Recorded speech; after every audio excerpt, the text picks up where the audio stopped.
Hey everyone, welcome back to TapRooT TV. I'm Benna Hughes and I'm here today with Janney. Hey Dave, how are you? Good morning. Thanks for having me on TapRooT TV. My pleasure. We're going to talk about something really important. All companies have meetings, and a lot of people roll their eyes when meetings come around and things like that because they can be really time consuming for people. So it's incredibly important they're very effective. And so that's what we're going to talk about today, but in regards to safety meetings. And you've had quite a few of these in your past, if I remember correctly. I've seen good safety meetings and I've seen bad safety meetings. And in fact, you touched on an important point, which is forget about safety for a minute. What about meetings in general? Yes. Meetings should have a purpose behind them. They should be highly structured. They should start on time. They should end on time. There should be a plan. And most importantly, there should be an idea of what we want to accomplish. Yes. I think many times companies have meetings, including safety meetings, where it's check a box. So Right. we can say we had a meeting, we can tell the boss we had a meeting, we can show in our audits that we had meetings and things like that. But my question is, did anything come out of it? So, really all meetings require that kind of discipline. Right, and safety is extremely important because you're dealing with very, very important issues here, not just like the company Christmas party or something. You've got some very important things you're doing. Well, okay, so a lot of times in these meetings you have committees. So tell me a little bit about that. Yeah, so, I've heard a lot of different terminologies used. Sometimes it's a safety team, sometimes it's a safety committee. Sometimes it's just the leadership presenting to the team what's going on with safety, and those are all fine. But again, I think you have to have a plan. And one of the things that I've noticed is, and I call them light bulb committees or cobweb committees. So everybody comes in and they write down everything that's wrong, and then they go fix it.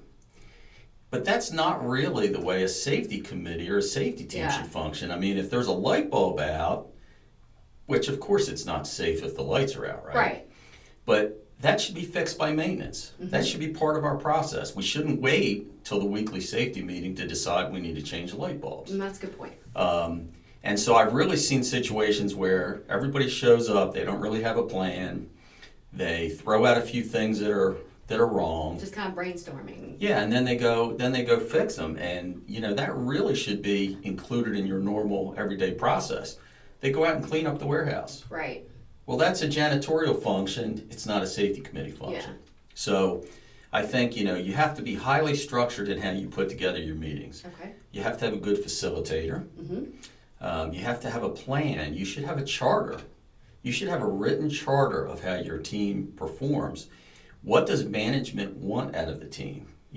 And which brings up an important point, which is management commitment. Okay. You can't do anything until you have that management commitment.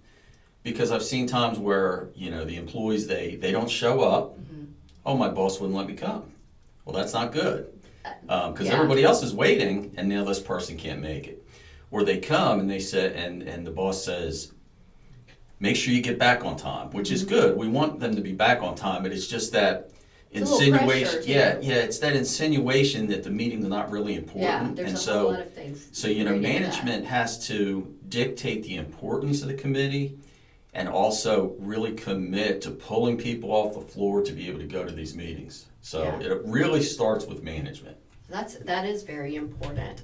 And like you said, then the committees, you want to, you did a talk at a conference, and I thought it was kind of interesting, some of these things. You just mentioned the light bulb committee. What's the cobweb committee? Well, it's kind of a takeoff of the light bulb committee where, it's housekeeping. Oh yeah, we have hazards in the workplace, so let's go clean it up. Okay. Well, how about if you find out why your janitorial contract isn't working instead of having your safety team work on it? Okay, I see that. So, and then there's also other types of committees like the gripe committee, I call it. Everybody comes in, and by the way, sometimes, you have donuts and stuff. So that's nice. people like it. So they come in with their donuts, they complain about everything's wrong, and then they leave. Without fixing anything. So in my opinion, a safety meeting should not be, here's what's wrong. It should be, let's make a plan for what our issues are. Let's prioritize them, and let's put a plan together to fix it. Which brings up my next point, which is this should be frontline driven. Yes. Now, as I mentioned, you got to have a really good facilitator. Yeah. And so that can be a management person or it can be a frontline person if you have a good facilitator. But the whole core of the team should be frontline driven. And that's not just these meetings we're talking about, that's safety in general. And this is just my opinion. I don't think any safety person can make things happen unless they have the frontline employees bought in. Right. That's my personal opinion. So, well, that management buy-in you were talking about, that's where it starts. It really does start with that, because you do have the "we have to be here" committee, but you know what? Your attitude about "we just have to be here" may be different if they are showing you how important this is. Right. So when frontline drives the process, again with good facilitation and a good process, because a lot of times people want to get involved with safety, but they don't really have a continuous improvement background. And that's where the facilitator and the management leadership comes into play. Because once you can get frontline people with the mindset of continuous improvement, and once you get a few quick wins, then what happens is they become your disciples out on the floor with everybody else. And then, even outside of your projects you work on in your committee, when they get that mindset, now they're out there on their everyday job, seeing things that are wrong and involving others and getting it fixed, right? Things they never would have seen before, now all of a sudden they see. So it just starts to snowball after a while. Yeah, it kind of pulls it away from that, like if something's been a certain way for a very long time, getting that mentality away from, well, it's always been that way. So suddenly when awareness really helps with that. Yeah, once we see that, hey, we can get things fixed, yes, all of a sudden people will report things yeah, that they wouldn't report before. And it's not just reporting, it's, hey, here's a plan, here's how we're going to get involved, and here's how we're going to work together to fix it. So it's really important. That also not only helps you improve your business, it gives you a strong bench strength.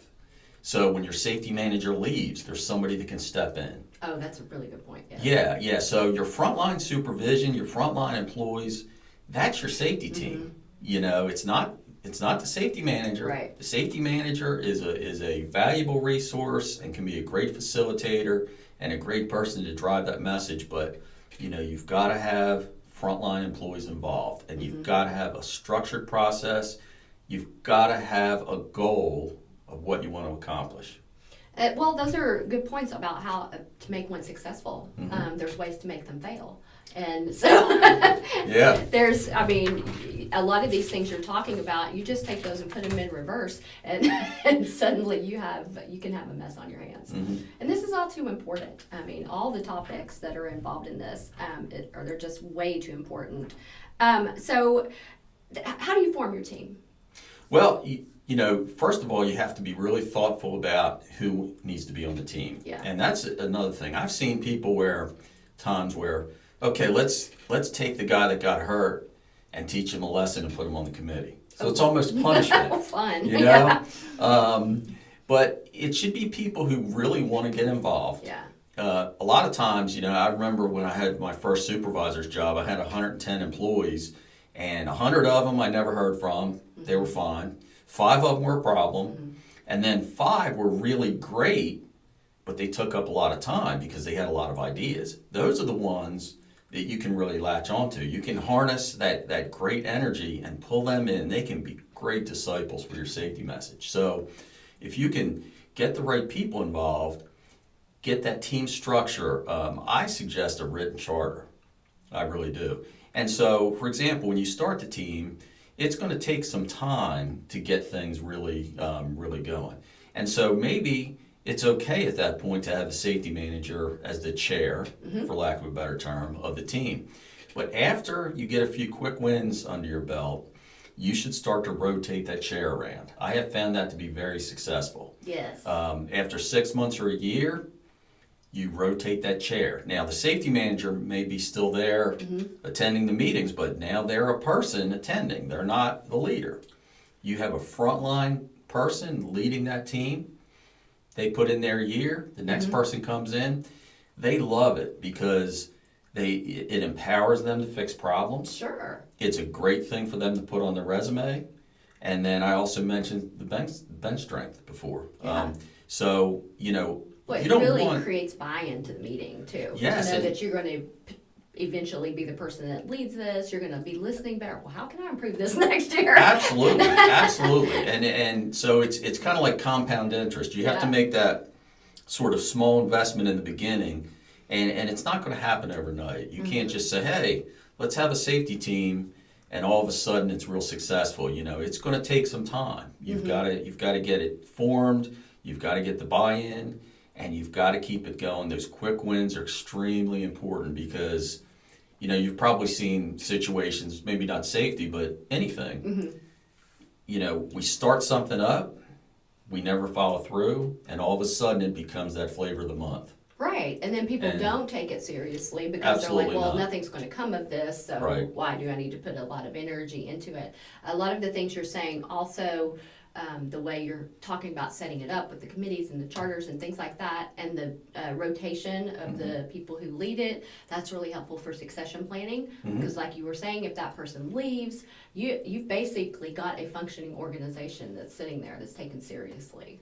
And your chair may want to take a vacation. Right. Every now and then. Every once in a while. So you don't want to lose a whole month just because somebody took a vacation. So you want a really well-oiled machine, you want a functioning team, and you want to have a plan for what you're going to do. You want to have a plan for how you're going to accomplish it. And by the way, you've got to communicate out your results too. Because you can do some great stuff, but if the nobody knows about it, if the rest of the workforce doesn't know about it, then all of a sudden it's not as important. So once you get those quick wins in the beginning, you can do a series of presentations for the different work shifts. For example, if you have a 24/7 operation, you can have very short 10-minute presentations in a shift to let people know what you've done. This is also a great way to bring the team in front of senior management and have them present the results to them. And always give them the credit. Sure. They're the ones doing it. The safety person is, this is a person who's there to help, right? That team gets credit for everything. They go to present to management, and you're there in their corner to make sure that they get the support they need. And again, they're going to take it way more seriously. They're going to just really take a lot more ownership in what they're doing by doing those things. So, and that's so important in all this because it is about safety and it's about lives and so many other things. So. And then they can have the donuts. And then they can have not the donuts. Not in the beginning, right? You get the donuts for success, not for just showing up, right? That's exactly right. So. Well, any other tips you want to impart before we? No. Well, training's important too. Yeah. Because as I mentioned, not everybody really has a continuous improvement background, and so training in team dynamics is a good thing. That doesn't take an enormous amount of time.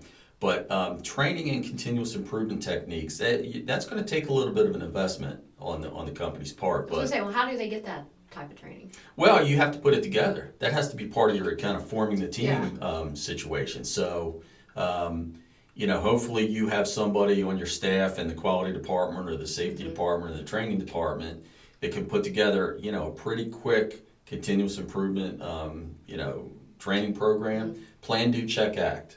Yes. It's simple, and most people know about it. They haven't maybe used it, but it's easy to understand and it's easy to do. That sounds great. That's a lot of really great information. Most of the time we're sitting here talking about TapRooT, but it's so great to have some good overall information that we're putting out to people because not everybody who watches us uses TapRooT, although they should. Yeah, we want to be of value to everyone. We really do, and that's why we put a lot of this out there. A lot of time and energy has been put into the research and stuff that goes into this, and a lot of years of expertise on your part, for sure. But we do teach TapRooT. That is one of the reasons that we're here for your incident investigations, root cause analysis. We've got a lot more topics like this on our website, on our blog, a lot of generic topics. If you want to go there, you just go to taproot.com and you can go to our blog and you can kind of query out all kinds of different topics and see what we have there.